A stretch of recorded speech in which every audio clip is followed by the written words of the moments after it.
So yesterday we had seen how hindbrain is responsible for controlling voluntary movements, muscle tones, muscle tone, voluntary movement. Then it is also a center for neuromuscular activities and controls rapid activities like walking, running, speaking, etc. So central nervous system is responsible. Cerebellum. Yes, cerebellum is it shows convolutions like gyri and sulci like cerebrum. Number of nuclei lie deep within each lateral cerebellar hemisphere. I had told you earlier that is like cerebrum. This is the cerebrum. It also consists, cerebellum also consists the longitudinal fissure. Cerebrum is the largest part of the brain. Cerebellum is the second largest part of the brain. Opposite to the pons variculi, cerebellum is present. Due to this fissure, cerebellar right hemisphere and left hemisphere is these parts are present, like cerebral right hemisphere and left hemisphere. और 30 million neurons lie in each cortex. ये जो cortex है cerebellum का, उसमें 30 million neurons present है. 3 pairs of myelinated nerve bundles called cerebellar peduncles connect the cerebellum to the other parts of the central nervous system.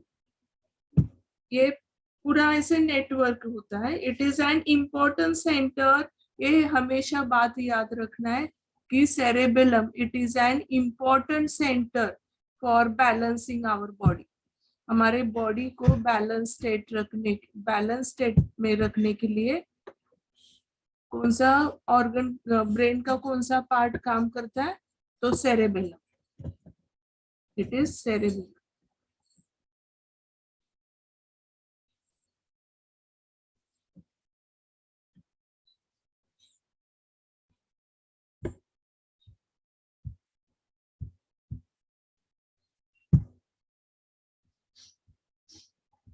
Here, 3 pairs of myelinated nerve bundles called cerebellar peduncle. Peduncle यानी क्या? cerebellum का stock. हमेशा याद रखना कि peduncle term आता है तो उसका मीनिंग है स्टॉक. Connect cerebellum. अभी ये जो cerebellum है, ये cerebellum का जो स्टॉक है, peduncle है, ये peduncle कनेक्ट करेगा, connect the cerebellum to other parts of the CNS. CNS यानी उसमें क्या आएगा? ब्रेन आएगा, pons varicula आएगा, medulla oblongata आएगा, स्पाइनल कॉर्ड आएगा. ये सब सेंट्रल नर्वस सिस्टम के पार्ट है. तो ये स्टॉक से क्या होगा? ये 3 पेयर है नर्व्स के, ये स्टॉक बनाएगा और cerebrum, pons, medulla, spinal cord, इसमें सब में ये कनेक्शन रहेगा. It is an important center which maintains equilibrium. ये आपको MCQs के लिए वगैरह ऐसा क्वेश्चन आएगा तो आपको याद रखना है कि बॉडी का जो इक्विलिब्रियम स्टेट है, यानी पोस्चर जो है हमारा, या जो कुछ भी हम वॉलंटरी एक्टिविटीज करते हैं, running, cycling, walking, riding, driving, तो ये सब हमारी एक्टिविटीज वॉलंटरी मूवमेंट्स होते हैं. तो ये मेंटेन करते हैं, इक्विलिब्रियम स्टेट में हमें रखने के लिए मदद करते हैं. It is regulatory centre for neuromuscular activities and controls rapid activities like walking, running, speaking, etc. All activities of cerebellum are involuntary, though may involve learning in early stage. हमको ये अर्ली स्टेज में अगर learning, जैसे कि हम driving सीखते हैं तो ये जो सीखना है, या साइकिलिंग सीखते हैं तो ये इन्वॉल्व क्यों, कौन सा ऑर्गन करता है? Cerebellum. The medulla oblongata is posterior conical part, ये जो पार्ट है पोस्टीरियर पार्ट, ये कोनिकल पार्ट जो है सेंट्रल नर्वस सिस्टम का, ये मेडुला ऑब्लंगेटा है। It has inner grey matter and outer white matter. जैसे कि हमने सेरेब्रम में क्या देखा कि आउटर ग्रे मैटर, सेरेब्रम में आउटर मैटर जो है कॉर्टेक्स का वो ग्रे है, मेडुला जो है मिडल है वो व्हाइट है। लेकिन मेडुला ऑब्लंगेटा में रिवर्स याद रखना है हमको, it has inner grey matter, अंदर की तरफ ग्रे मैटर है और बाहर की तरफ व्हाइट मैटर है। It controls involuntary vital functions like, जो हमारे बॉडी को जरूरत है ऐसे जो मेन फंक्शंस है, जैसे कि हार्ट बीट है, रेस्पिरेशन है, vasomotor activities and peristalsis. Peristalsis यानी जो भी अभी जैसे कि हम फूड सॉलो करेंगे, ये बकल कैविटी में से इसोफेगस में फूड जब आता है तो ये जो फूड की मूवमेंट होती है ये यूनिडायरेक्शनल होती है। तो ये मूवमेंट क्यों होती है? क्योंकि यहाँ contraction and relaxation of muscles ये अल्टरनेट होता है। कॉन्ट्रैक्ट होते हैं मसल्स, फिर रिलैक्स होते हैं, फिर कॉन्ट्रैक्ट होते हैं, फिर वापस रिलैक्स होते हैं। तो इसकी वजह से ये फूड जो है ये एक डायरेक्शन में पास हो जाएगा। ये मूवमेंट को हम क्या बोलते हैं? Peristaltic movement. So this peristaltic movement अलग अलग हमारे ऑर्गन्स में दिखाई देगी। जैसे कि फैलोपियन ट्यूब है, ये फैलोपियन ट्यूब है, ओवरी की ये ट्यूब है, फैलोपियन ट्यूब बोलते हैं। ये फिम्बरी है, यहाँ पे ओवरी है, पेयर ऑफ ओवरी प्रेजेंट है। तो यहाँ पे जो ओवम तैयार होता है, ये ओवम फिम्बरी कैप्चर करते हैं, फिर ये इन्फेंटिबुलम से ओविडक्ट में पास होता है। तभी यहाँ पे भी एक पेरिस्टाल्टिक मूवमेंट होती है, मसल्स कॉन्ट्रैक्ट रिलैक्स होते हैं, तो ये ओवम एक डायरेक्शन में से पास होता है। फिर एक्सक्रीटरी सिस्टम में यूरिनरी ब्लैडर वगैरह, वहां पे भी ऐसे इस टाइप के मूवमेंट होते हैं। तो ये मूवमेंट को हम कौन सी मूवमेंट बोलते हैं? Peristaltic movement. It also controls non vital reflex activities like coughing, sneezing, swallowing, vomiting, yawning। तो ये कौन से मूवमेंट्स है? These are non vital reflex activities. यानी ये जरूरी नहीं है, यानी जैसे कि ब्रीदिंग ये वाइटल एक्टिविटी है, तो इसको हम बोलेंगे कफिंग, स्नीजिंग वगैरह ये नॉन वाइटल रिफ्लेक्स एक्टिविटीज है। The cavity of medulla oblongata is called fourth ventricle। इसको ही क्या बोलते हैं? मेटासिल। थर्ड वेंट्रिकल को बोलते हैं डायोसिल। याद रखना है हमको ये टर्म्स। फोर्थ वेंट्रिकल को बोलते हैं मेटासिल। मेटासेफेलॉन में है मेटासिल। Its roof has posterior choroid plexus। तो मेडुला ऑब्लंगेटा का जो रूफ है, ये रूफ, इसमें क्या है? Choroid plexus. कोरोइड प्लेक्सस हमने पढ़ा था कि यहाँ पे सेरिब्रोस्पाइनल फ्लूइड रिलीज होता है। This cerebrospinal fluid is secreted from the choroid plexus. और कोरोइड प्लेक्सस कहाँ पे? Roof of the medulla oblongata.